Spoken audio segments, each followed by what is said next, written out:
So good afternoon, everybody. Thank you so much for inviting me to Benicia High School. And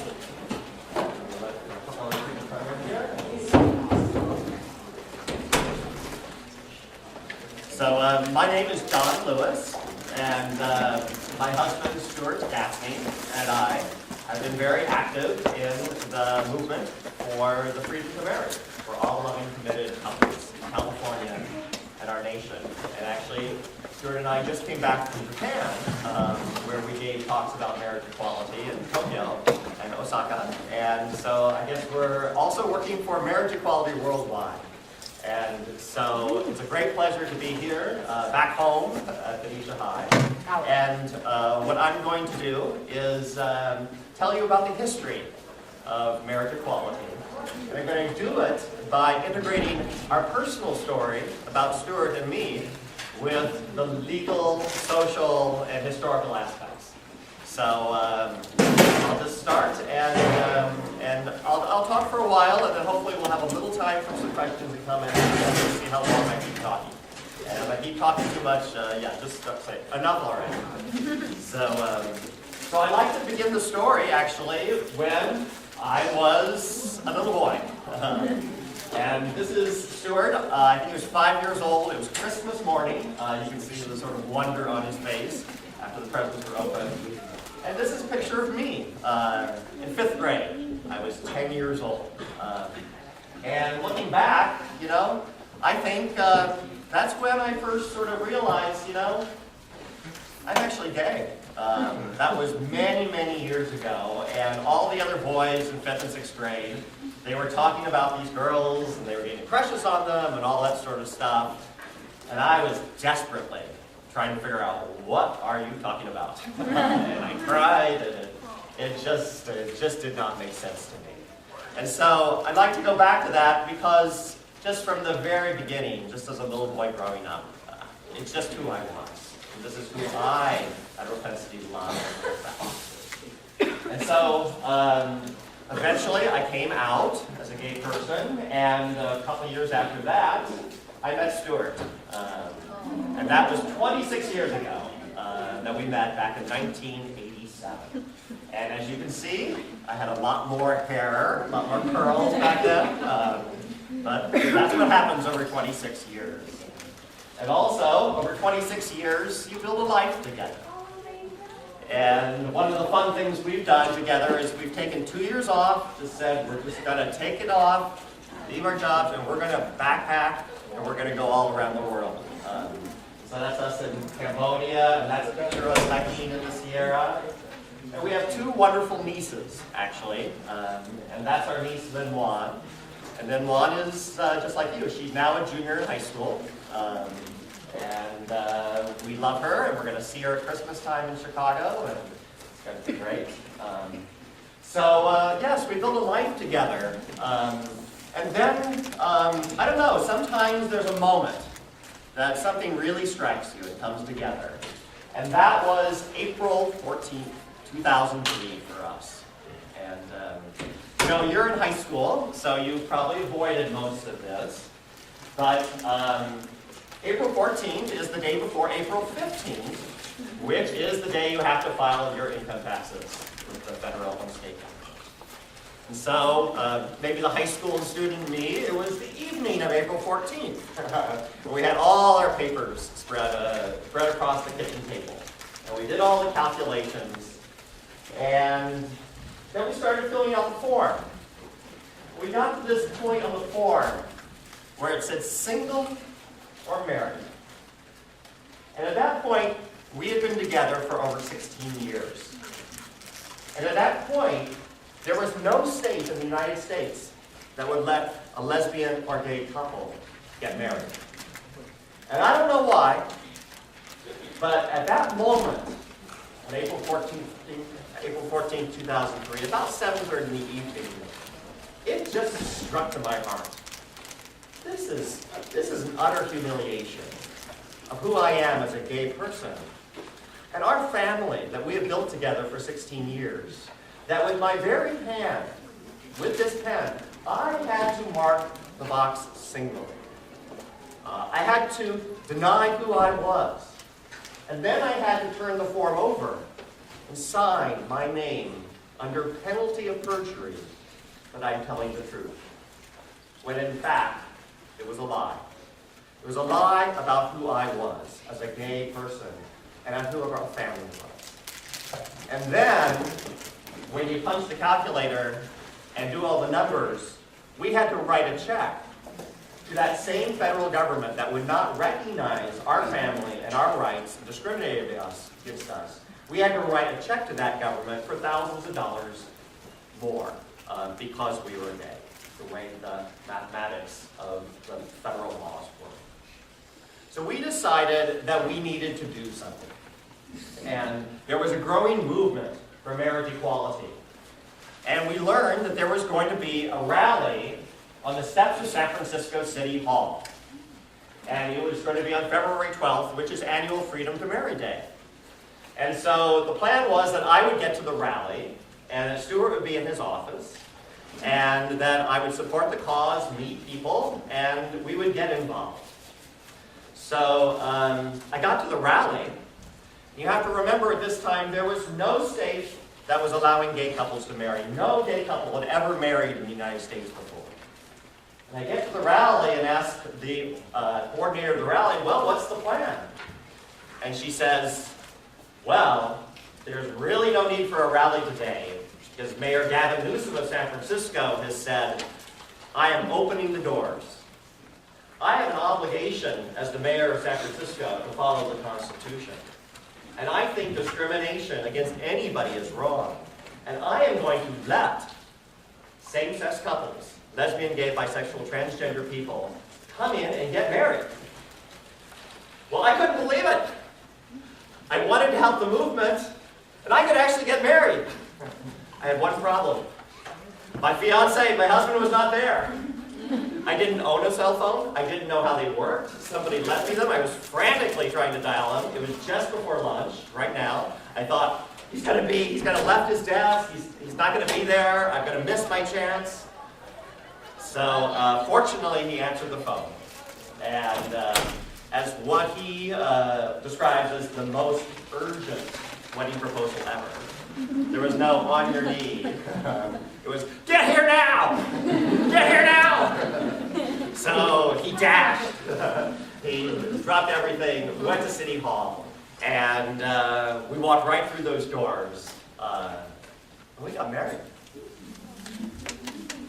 And because we showed up for the rally, we showed up, said, let's get involved.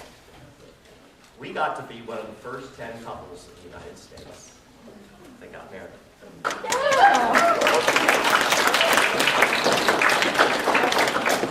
And it was, euphoric, and it was amazing, and crazy, and spontaneous.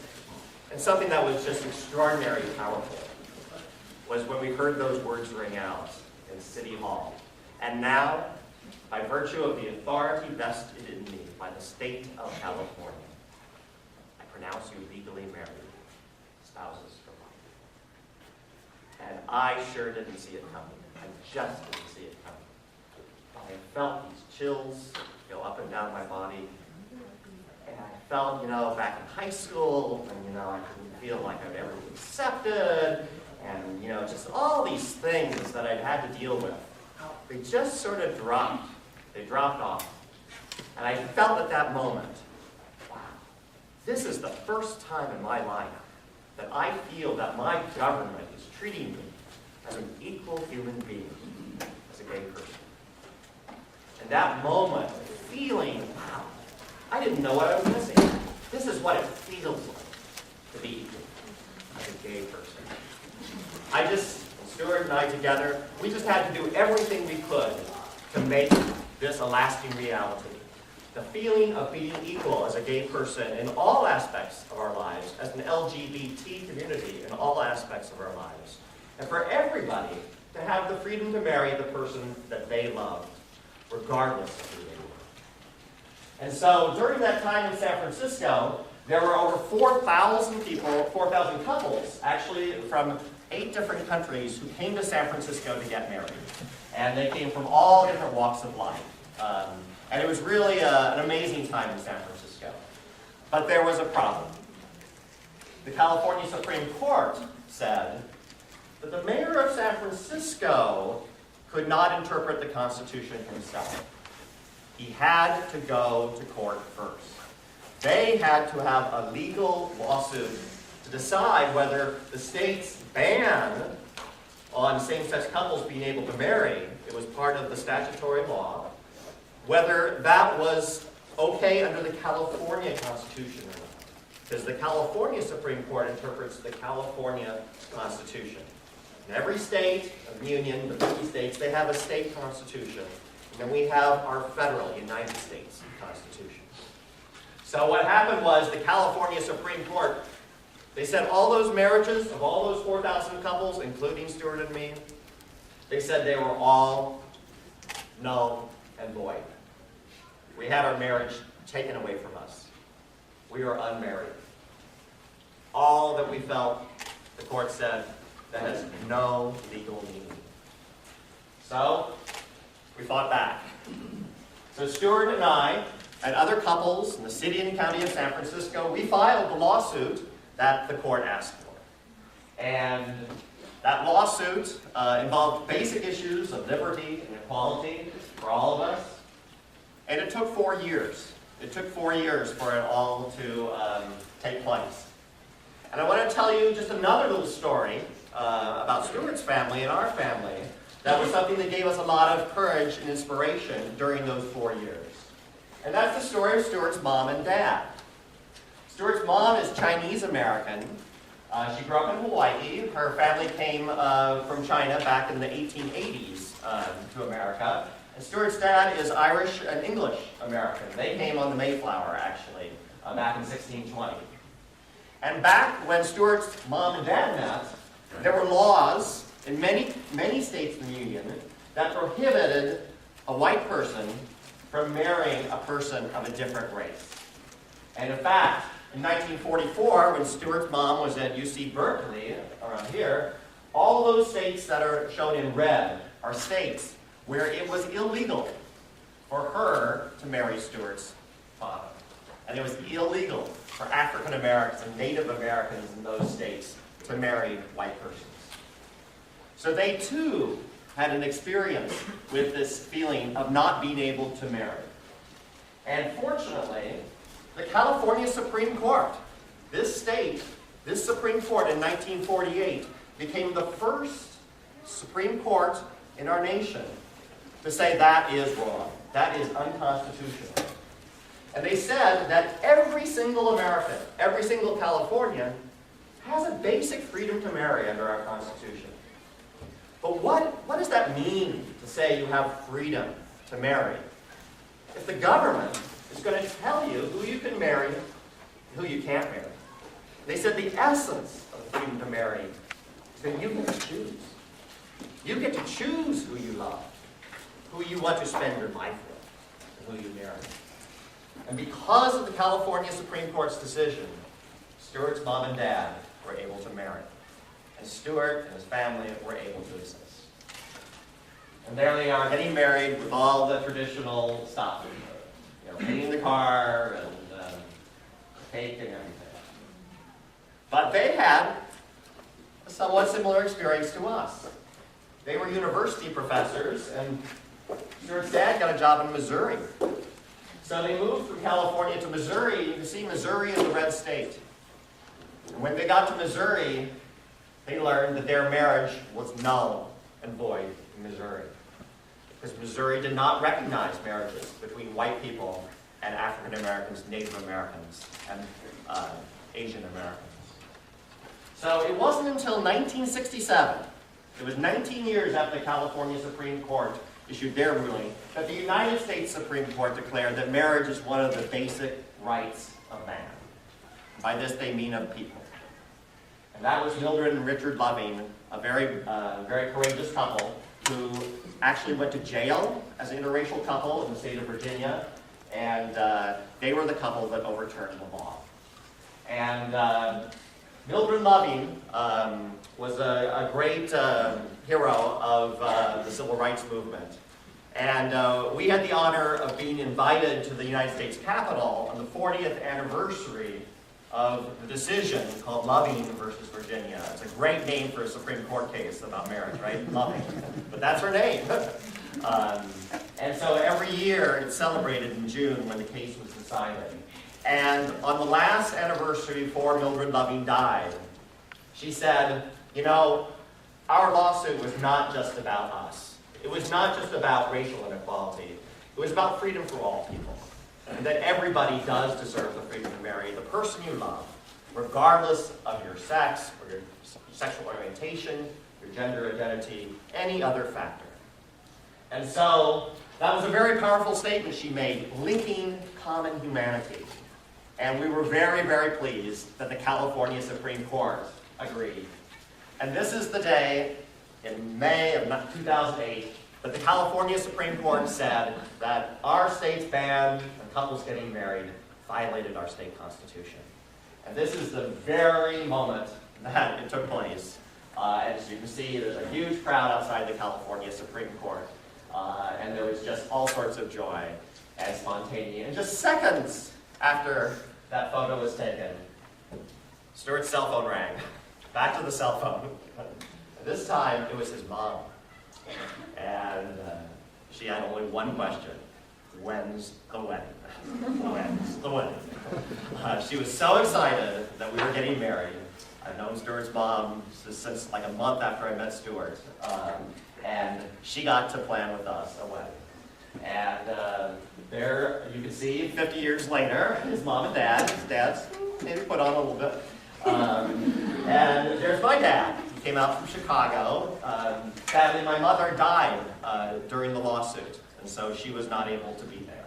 But it was still a wonderful family celebration. And one thing we've learned about true equality is, and I will not torture you, but there is this urge to share all of your wedding pictures with everybody. I just brought a few, But there's everybody together, and there's the federal judge, actually, who is my mentor that I clerked for, who married us in San Francisco City Hall. And it was great, surrounded by friends and family. We had a Chinese wedding banquet the evening before, in traditional Chinese custom. And we used baklava instead of wedding cake. So we did the traditional sharing of the cake with baklava.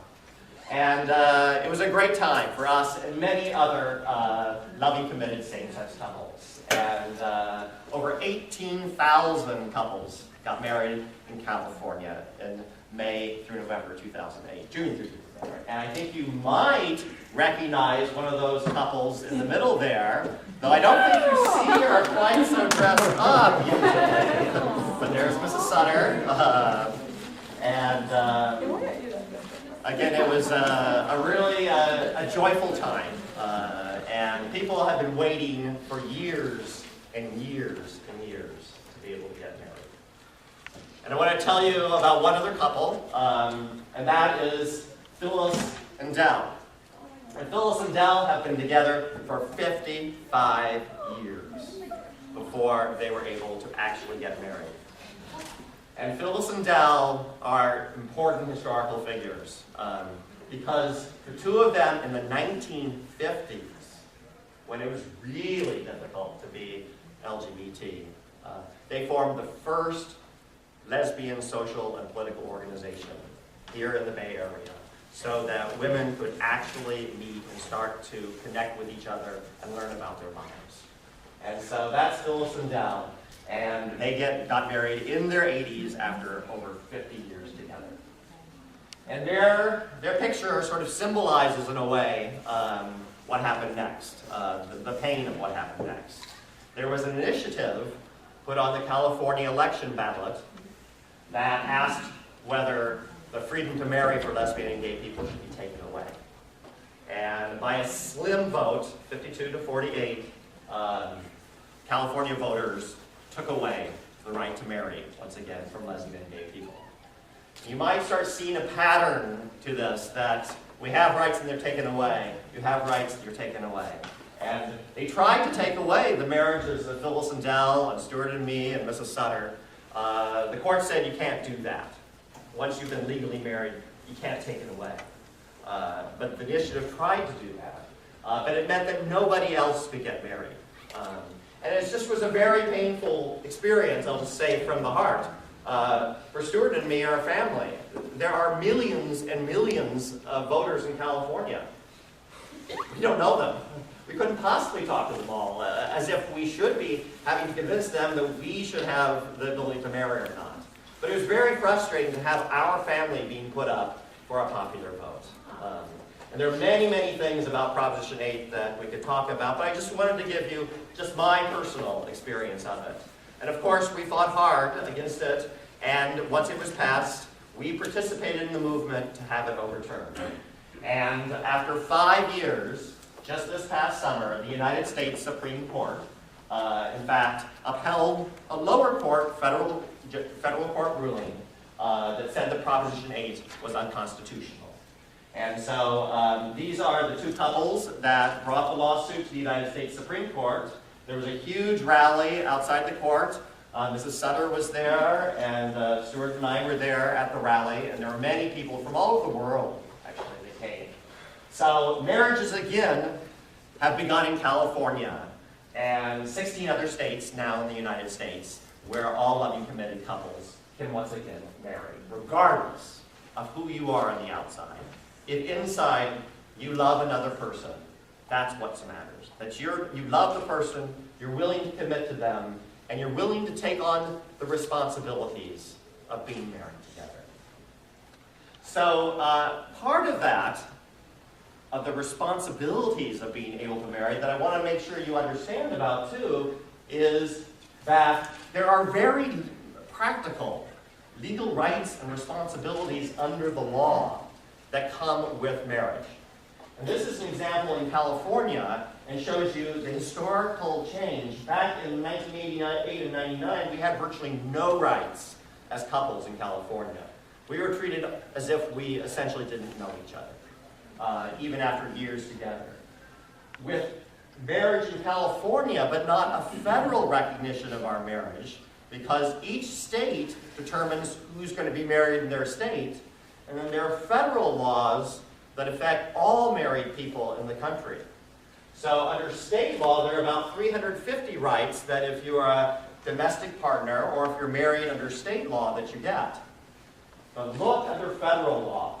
There are over 1,000 important rights and responsibilities to protect your kids, for retirement, if you're in the military, related to immigration, many, many different areas of people's real practical lives. And so that's another reason that protection of marriage equality is important to people, both for our dignity, our sense of worth, and being able to be recognized. Daphne Elias, please come to the attendance office. Daphne Elias to attendance, please. To be recognized as a family, and also to have very real protections. And I want to tell you about another person, and that's Edie Windsor. Edie Windsor was married to her spouse, Thea, legally in the state of New York. They've been together for over 40 years. She looks great. She's actually in her 80s right now. And Thea passed away from cancer because the United States federal government would not recognize her legal marriage in New York. They taxed her estate over $360,000 just because she was a lesbian, married to another lesbian. If they had been a heterosexual couple, the tax would have been zero, nothing. So she, along with many other same-sex couples, they fought back. And they obtained a ruling from the United States Supreme Court, we all did, that if you are legally married in any state in the United States, you must have equality under federal law. And the United States Supreme Court, in reaching this decision, really integrated the aspects of dignity and real protection together. Because they said that this law, it's called DOMA, that denies same-sex couples the same rights as opposite-sex couples. It's a humiliation. It tells everybody But there's something less than equal about the same-sex married couple. And it tells that even to their own children.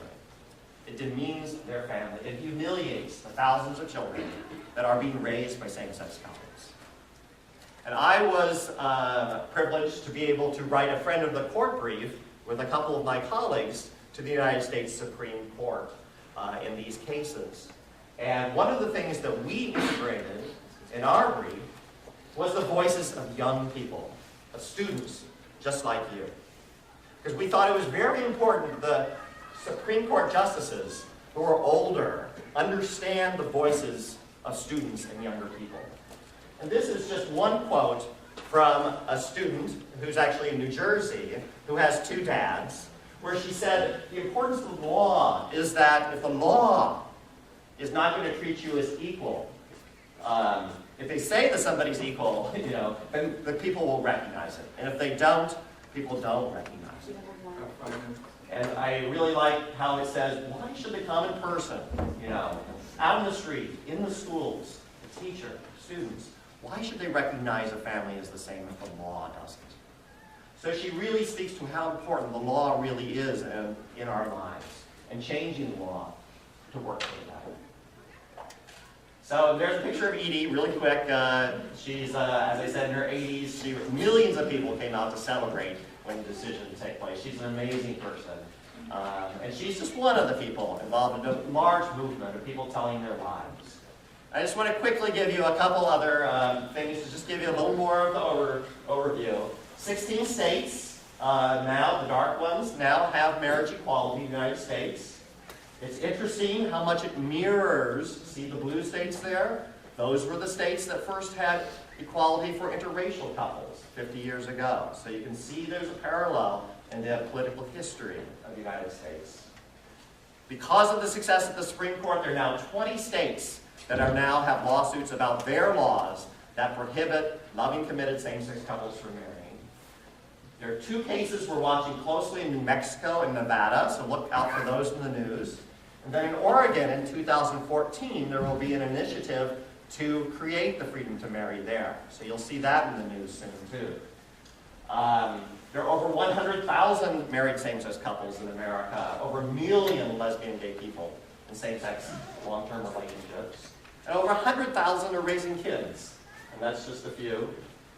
And there are over 8 million people who have come out as lesbian and gay, bisexual, 700,000 as transgender, and 25 million people report they have some attraction to people of the same sex.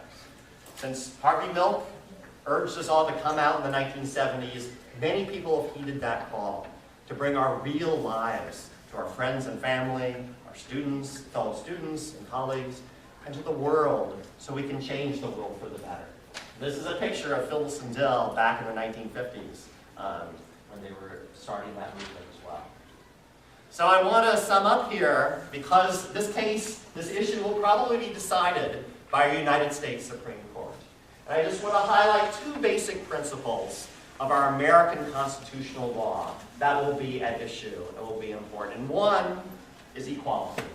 And it's said no better than in the first lines of the Declaration of Independence, that we all are created equal.